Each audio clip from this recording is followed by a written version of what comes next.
Hey guys, how's everybody doing? Welcome to another Be the Ant preparedness video. If you guys like what you see, please like, share, subscribe. We've got over 40 videos right now.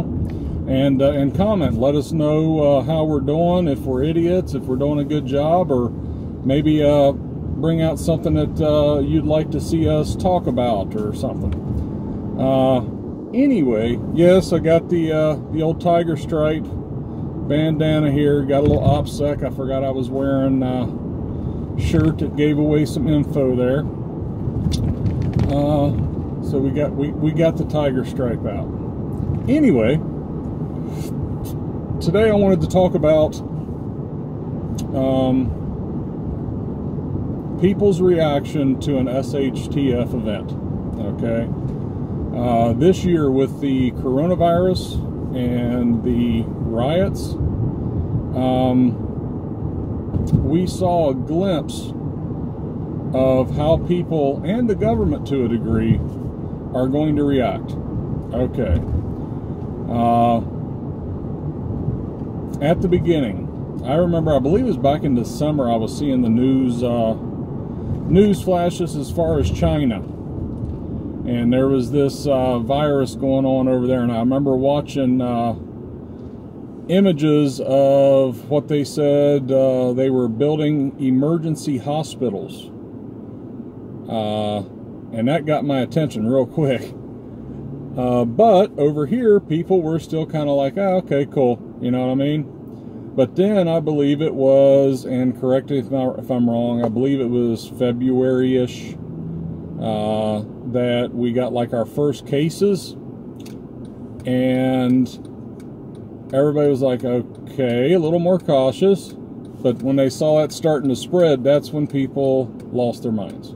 That's when you saw the people at the Costco's and the Sam's Club and all the big stores like that with the pallets of toilet paper. Didn't see any food on the pallets. I don't know what they were expecting to need the toilet paper for. You know, you have to have something going in to be able to take care of what's coming out, right? But yeah, we saw that run on TP. I wasn't expecting a run on TP. I was expecting a run on food. But anyway, we saw the run on TP and then hand sanitizer. And then it was after that we kind of started seeing the store shelves start to get a little bit bare. So anyway, those of us that were paying attention in December saw maybe it was time to turn them up a little bit. And then when it made it to the US, time to turn it up a little bit. And then definitely when you saw those people with the pallets of TP, yeah, it was, and I think that's what led to a lot of the shortages. It was at that point in time when a lot of non-preppers started getting the message like, we got to go right now or they're not going to have any blank left. Okay, and that's why I think you started seeing all the empty shelves. But that's why we prepare in good times, so that during the bad times we don't have to go out there and fight somebody over a pack of toilet paper. But anyway, that was a glimpse of what it could look like in a for real event. Okay, and you can use that to your advantage. Okay, I've got a lot of videos about bugging out and when's the right time and bug out indicators and all that stuff.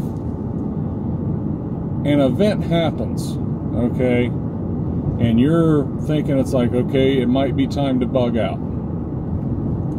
And if you're seeing all the news reports of all these stores being ransacked and you're like, yep, it's time to go, that could work out to your advantage, because while everybody else is worried about heading to Walmart and Costco, you're on the road heading to where you need to go. So you've got a little bit of a window there.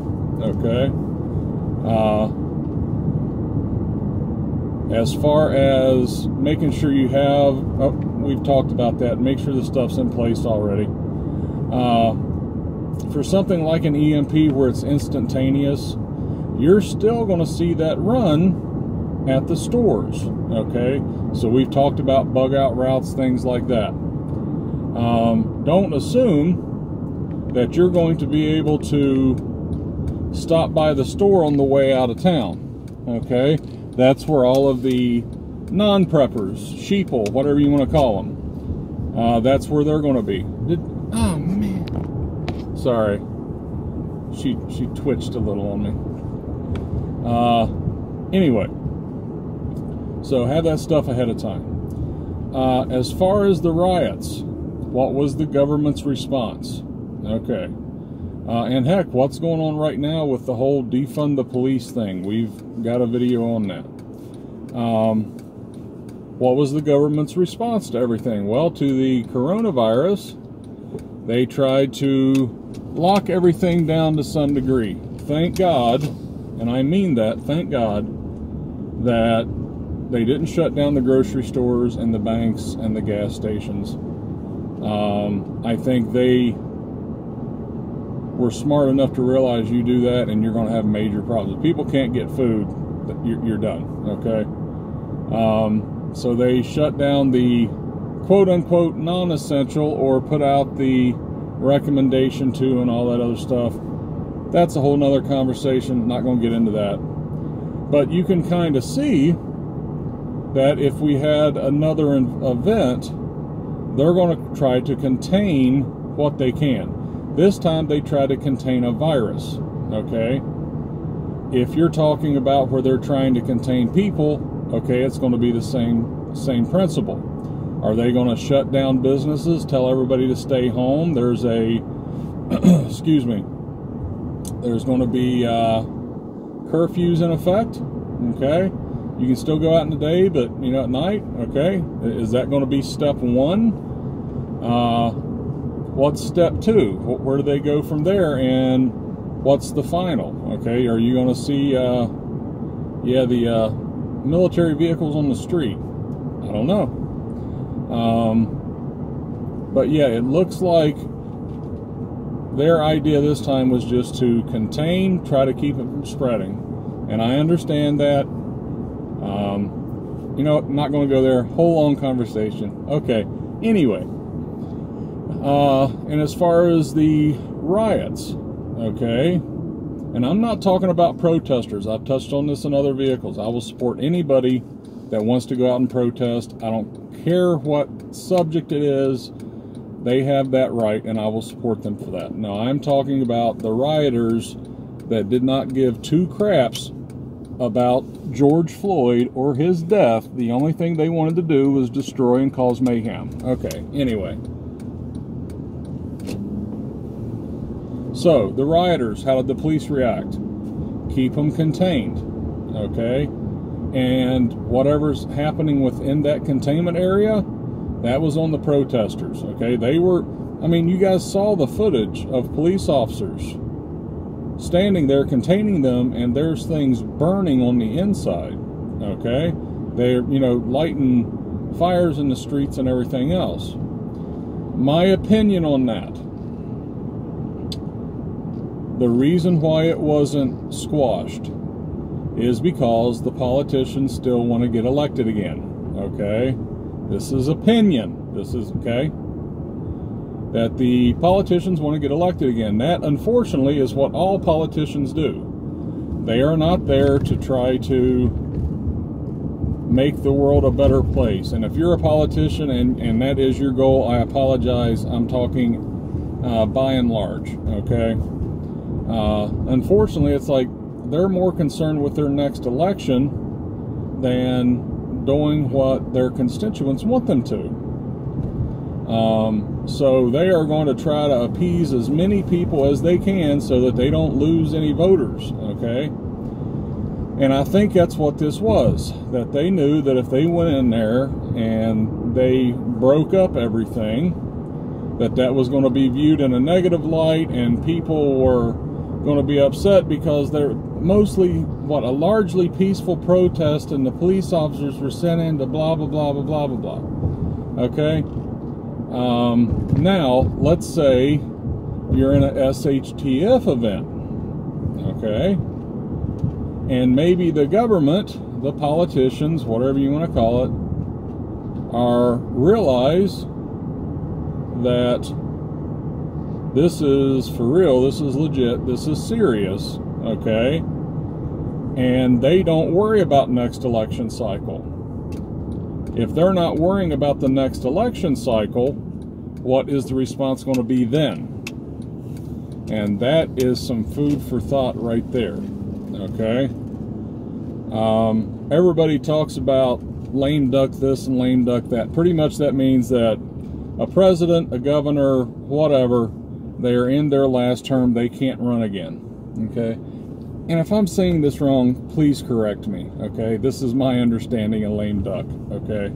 Please, in the comments, let me know. That way I stop sounding like an idiot if I'm saying this wrong. So pretty much they know they're not going to get elected again. And if you're talking about president,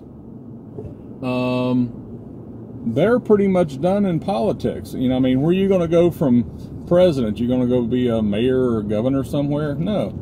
The rest of your days are going to be filled with book deals and speaking engagements that you're going to get hundreds of thousands of dollars for, and that's it. So as far as them worrying about the voters next time, they have to worry about the voters to some degree for their party.